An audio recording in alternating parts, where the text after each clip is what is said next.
சுல்தான். ஹலோ சிவரா வந்துட்டு இருக்கோம்ல. சுல்தானுக்கு தேவையான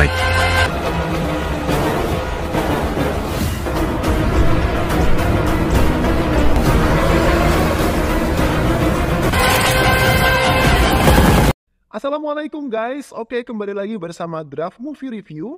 Piye kabar Rek? Terima kasih buat para penonton setia Draft Movie dimanapun kalian berada. Semoga kalian semua selalu sehat ya. Kali ini Draft Movie sudah merangkum sebuah film yang berjudul Salar 2023. Bagaimana keseruan filmnya? Nggak perlu banyak basa-basi lagi, ini dia alur ceritanya.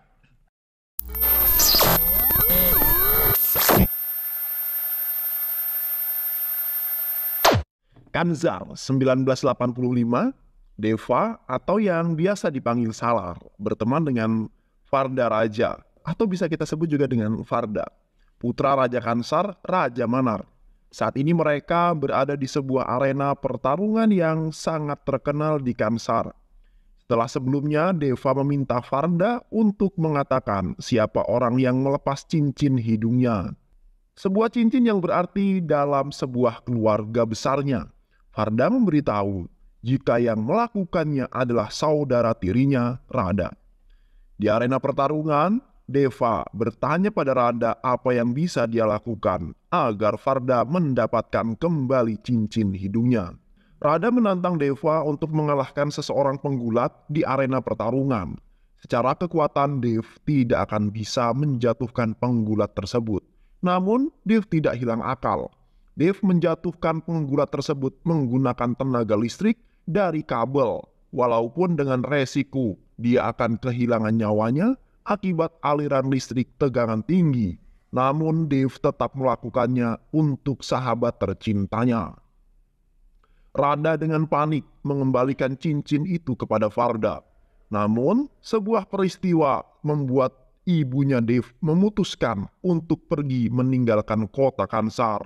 Karena dia ingin hidup damai tanpa adanya kekerasan, dan Dev mengikuti keinginan ibunya walaupun dia harus berpisah dengan sahabat kecilnya. Sahabat kecilnya Farda.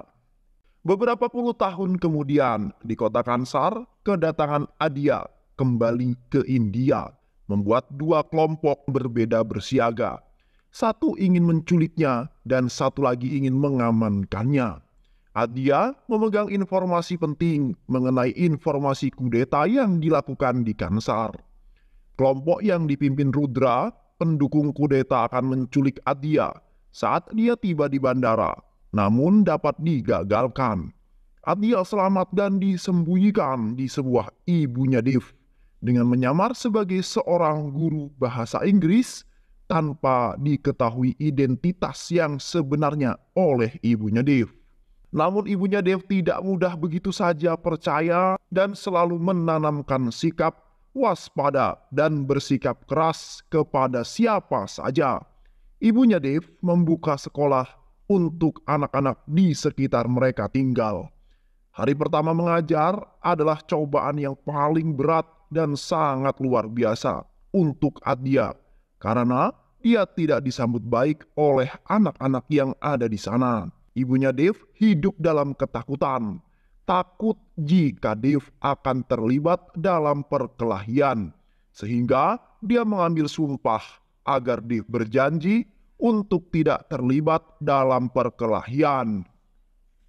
Saat Dev pulang terlambat, ibunya Dev menjadi sangat panik, bahkan saat Dev pulang langsung mendapatkan amukan dari ibu tercintanya. Hal tersebut dilakukan ibunya bukan karena benci, justru ibunya sangat mencintai Dev. Atia yang melihat ini terperangah karena tidak mengetahui permasalahan yang sebenarnya.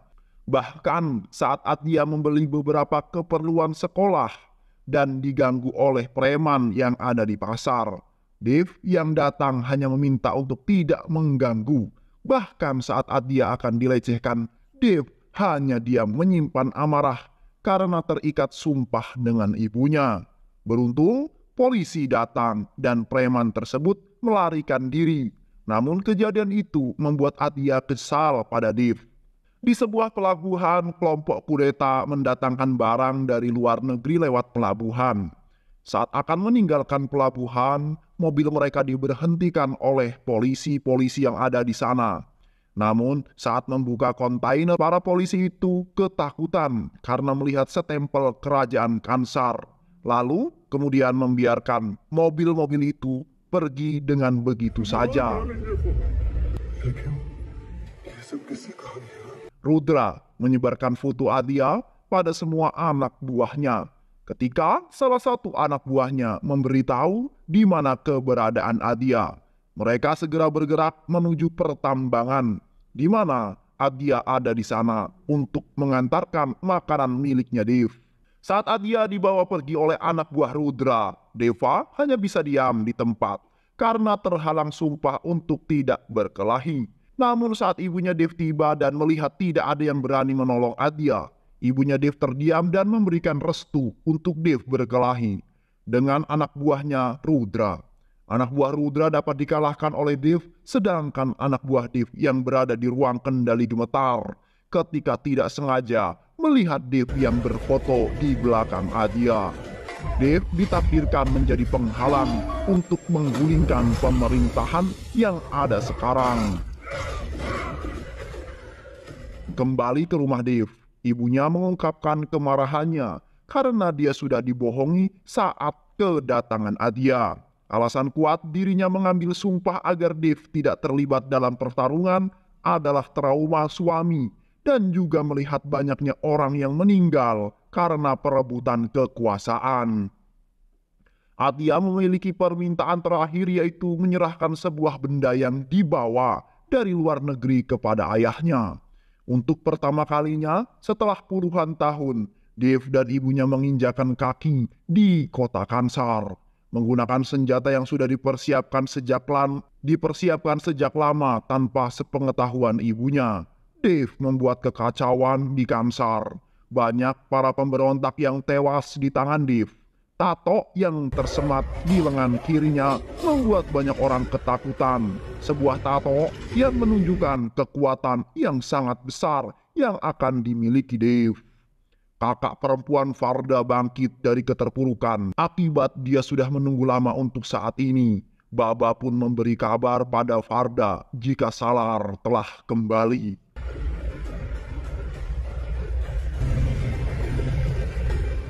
Adya dan teman Dev pergi meninggalkan Kansar. Selama dalam perjalanan, teman Dev bercerita pada Adya mengenai awal mula terbentuknya Kansar.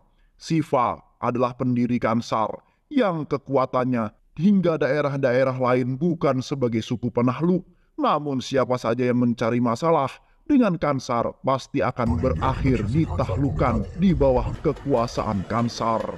Hingga akhirnya saat Inggris berkuasa di India, Kansar memisahkan diri dari India, membentuk pemerintahan sendiri. Siva sebagai raja pertama membawa Kansar ke kehidupan yang damai kembali setelah sebelumnya kekacauan akibat kepemimpinan menteri-menteri yang sangat korup.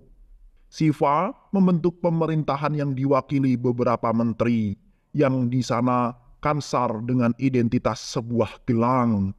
Pada tahun 1985, Siva meninggal yang kemudian digantikan oleh anak yang bernama Raja Manar, yang memiliki anak bernama Farda Raja Manar, Rada Rama Manar, putri Raja Manar, kakak perempuan Farda dan juga istri Bhairava. Raja Manar meneruskan kepemimpinan ayahnya dengan tetap mempertahankan gelang kekuasaan. Namun untuk jabatan menteri diisi oleh keluarga-keluarga yang lainnya. Raja Manar berencana menjadikan Farda Raja Manar sebagai raja penggantinya. Raja Manar mengetahui jika Rangga sangat vokal menyuarakan jika Farda tidak cocok menjadi raja. Selanjutnya, sehingga Raja Manar mengancam akan memusnahkan siapa saja yang melawannya dan menyaksikan kepemerintahannya.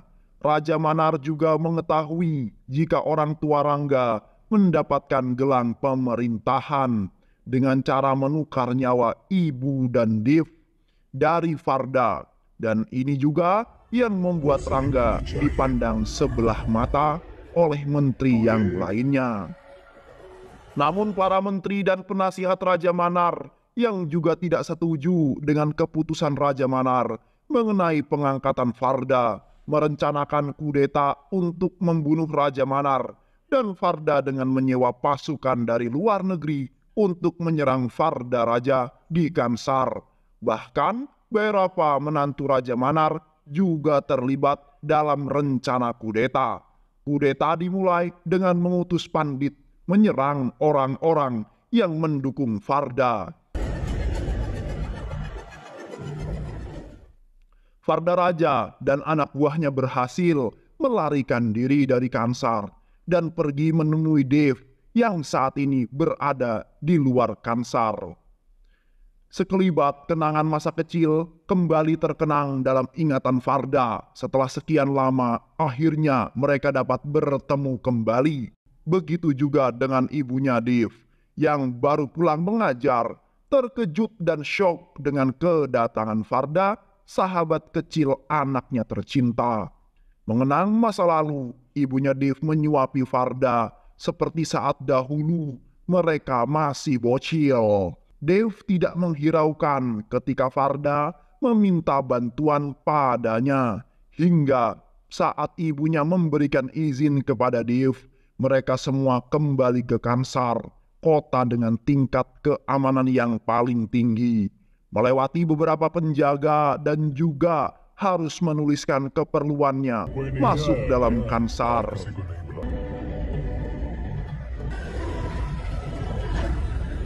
Berita kembalinya Farda dan Dev menyebar sehingga mereka kembali melancarkan sebuah aksinya untuk membuat masalah dengan Farda.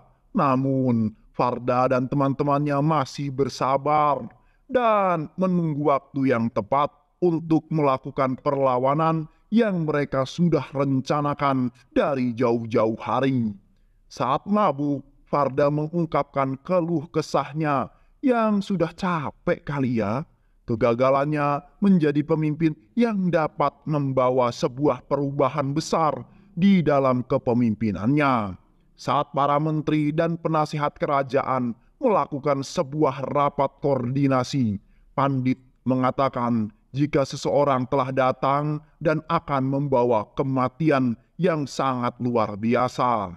Sedangkan di sebuah daerah yang penghuninya adalah semua wanita atau perempuan, kembali didatangi oleh salah satu seorang anak pemberontak yang gila akan perempuan.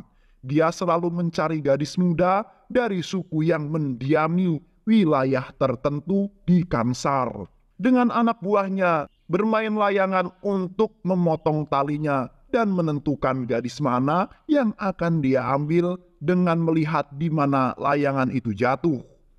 Ya Allah, gokil banget nih. Anak buahnya menyebar berlari mengikuti layangan yang putus itu hingga jatuh tepat di atap sebuah rumah. Penghuni di dalamnya histeris hingga salah satu dari ketiga anaknya memutuskan dia yang akan mengorbankan diri agar yang lainnya selamat. Gadis itu keluar dari rumah dan dibawa untuk dimandikan oleh dua orang wanita yang akan menyusulnya untuk dijadikan pemuas nafsunya si orang bejat ini. Sedangkan Farda yang mendengar jika akan ada gadis yang kembali menjadi korban, memutuskan untuk pergi. Dev menyusul kemudian. Ibu gadis itu berlari ingin meminta agar anaknya tidak diambil, namun dihalangi oleh anak buahnya. Dev menghampiri ibu tersebut dan memintanya untuk berdoa pada Dewa Kali untuk keselamatan anak gadis tercintanya. Salah seorang anak buah yang memegang senjata mendatangi Dev dan ibu gadis tersebut. Namun Dev menusuk lehernya dengan ujung senjata yang tepat dipegang tangannya. Dan Dev mulai melakukan penyerangan hingga anak buah penjahat tersebut banyak yang tewas dengan sangat tragis. Bahkan pemimpinnya tewas dengan tertusuk tombak dari dagu hingga tembus ke kepala. Berita ini membuat ayahnya marah dan murka dan kemudian memerintahkan menahan Varda dan juga Dave. Lalu setelah upacara pemakaman selesai, mereka akan segera melakukan pengadilan di tempat di Kansar. Semua menteri berkumpul di ruang utama bangunan Istana Kansar. Ayah penjahat yang dibunuh oleh Dave berjalan menuju Varda dan akan membunuhnya. Namun Dave memohon agar dia saja yang dibunuh karena dia yang telah membunuh anaknya. Dave berkali-kali menerima pukulan namun tidak melawan.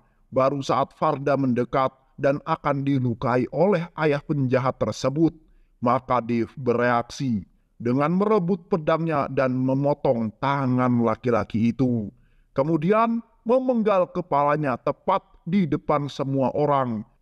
Dan orang-orang yang menyaksikan hal tersebut sangat terkejut melihat adegan yang sangat mengerikan itu.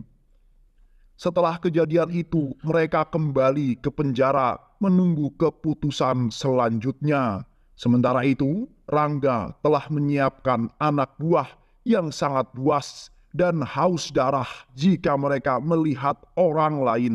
Saat persidangan dimulai, nasib Varda akan ditentukan melalui timbangan seberapa banyak dan berat gelang yang dimiliki oleh pendukung Varda. Satu persatu mereka menaruh gelang yang mereka punya. Pada timbangan, posisi selalu berubah. Saat waktu hampir habis, suara helikopter mendarat tepat di luar istana. Ternyata yang datang itu adalah seorang Raja Manar. Datang beserta pasukannya dan langsung menaruh gelang yang jelas membuat keadaannya berubah. Namun yang mengejutkan adalah saat Varda mendapat giliran meletakkan gelangnya, Varda meletakkan gelang di tempat yang membuatnya dihukum. Tentu ini membuat Rada dan Raja Manar terkejut mempertanyakan keputusan si Varda. Hukuman akan dilaksanakan. Mereka semua sudah berada di ruangan hukuman. Dave mendekati seorang peramal dan meminta untuk meramalnya dan mentato tangannya sesuai dengan gambaran yang dilihat peramal tersebut. Sebelumnya, Dave datang menyelamatkan Varda. Dia harus sendirian mengalahkan pasukan zombie yang diciptakan oleh Rangga.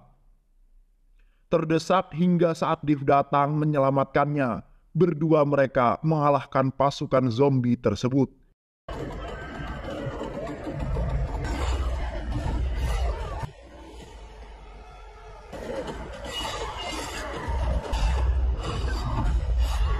Kini pasukan bermotor yang dikeluarkan oleh Rangga hingga Rangga pun meregang nyawa dengan leher yang tergorok hingga tewas dengan sangat mengenaskan. Ternyata di balik semua peristiwa ini ada campur tangan Barava yang mendalangi dan mengambil sebuah keuntungan yang besar dan sangat istimewa dari kejadian yang mereka alami saat mereka masih kondisi yang bocil, yaitu pembantaian besar-besaran terhadap keluarga dan sukunya, yaitu suku Soryangga. Di luar istana juga banyak terjadi pergolakan yang ingin menumbangkan pemerintahan yang ada. Dari dalam istana, Rada memerintahkan kepada prajuritnya untuk meredam pergolakan yang di luar istana. Namun perebutan kekuasaan masih belum berakhir. Kansar masih terus akan bergolak dan terjadi pertumpahan darah. Salar akan muncul sebagai penyelamat Kansar dan akan tetap menjadi Varda sebagai Raja Kansar selanjutnya. Nah, inilah Salar Part 1. Bagaimana keseruan Salar Part 2? Maka tunggu nanti di Salar Part 2 yang selanjutnya. Terima kasih udah nonton video ini sampai akhir. Semoga kalian semua terhibur. Jangan lupa subscribe, like, comment, and share ya. Pisang habis dimakan Kunti. Kunti dilepas banyak maunya. Salam undur diri dari Draft Movie. Dan terima kasih buat penonton semuanya. Draft Movie pamit. Sehat selalu. Wassalamualaikum warahmatullahi wabarakatuh.